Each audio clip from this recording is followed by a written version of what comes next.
I just want to, first of all, take you through a little bit about what's happened on the world stage. The last 2 weeks in Cancun was, I think it's safe to say, politically and ecologically a disaster. Thank you.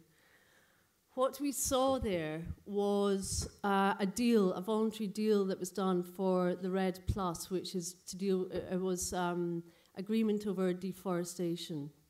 And I want to talk a little bit about that. But also, I want to give you a flavour of what was happening out there. For those of you who were in Copenhagen last year for COP15, you will have seen that there was huge citizen engagement. Over 50,000 people went to Copenhagen to engage on climate change issues. This year, it was 1/10 of that. It was only 5,000. And the majority of those people were Latin American. A lot of peasants who are proud to call themselves peasants walked there, and there was a huge caravan of about 4,000 of them that walked from Mexico City and actually from earlier on into Cancun itself. There was a march, and I want to just show you a few pictures, just even to get a sense of what was actually happening there as we were there. And it just gives you a certain flavour of what was going on. But what was most interesting was that there was a huge convergence amongst civil society on what they believed to be false solutions and what they believed to be true solutions.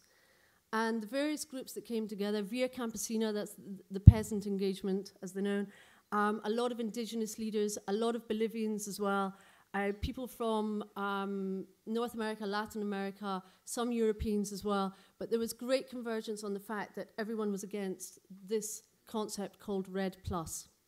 Now, what is REDD+? Well, in a nutshell, REDD+ is a voluntary agreement that's been put in place to commercialise forests. Those who are actually living in the forest, which is very often indigenous communities, do not benefit from it. There's no recognition of their indigenous rights, and there's certainly no recognition of wider earth rights.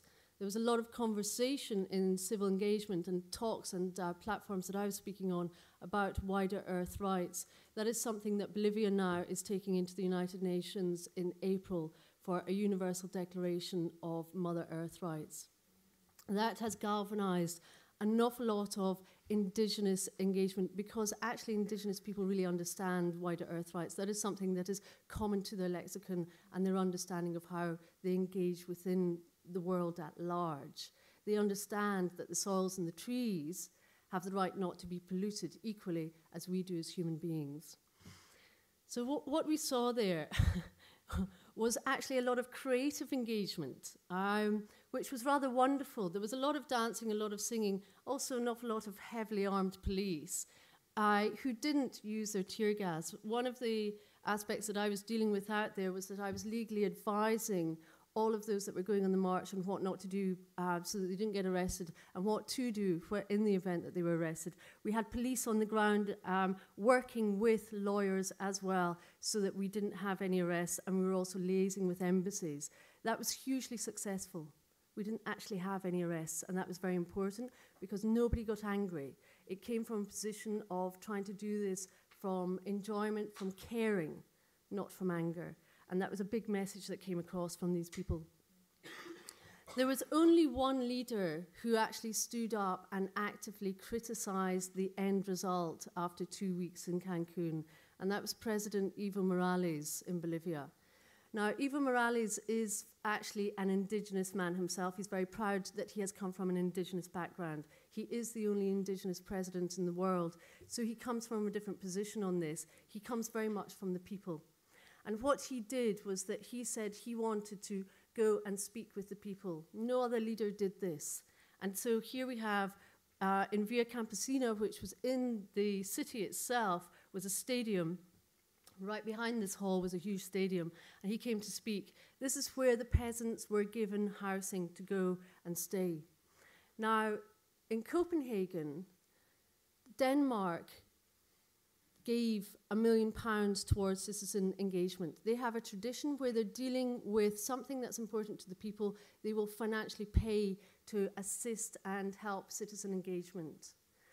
In Mexico, it was 1/10 of that finance. And what they did was they gave a stadium where everyone could sleep in sleeping bags and fed them beans 3 times a day. it was like a refugee camp. And in fact, citizen engagement was split up all over the place. Climaforum were asked to bring out and create a similar People's Climate Summit as we had in Copenhagen, but they were positioned 32 kilometers away in the jungle. No transport was put on. There are cartels with the taxis, so it was exorbitantly expensive to move around. The politicians were housed in the Moon Palace Hotel Resort and golfing resort, and that was 7 kilometers away from any actual civil engagement. So when we had that march, the march itself didn't get anywhere near where the politicians were.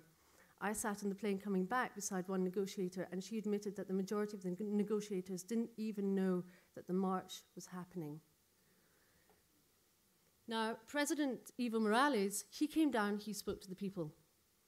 And it was very inspiring to actually have a leader there. And the interesting thing was that there was no perceived security around him when he came to speak.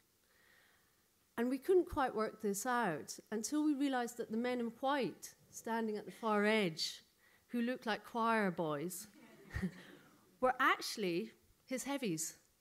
And it was a deliberate decision not to create a culture of fear and to allow him to be perceived to be engaging further with civil society. And in fact, he came out and he spoke to the crowd. You see how close everyone was anyway. And that was very important. He actually forbade the police to come in with their heavy security gear so that he could actively engage with the people. The Bolivians are very proud of their head of state, and I think quite rightly so, because this is a man who understands that he's in service to the people who voted him in.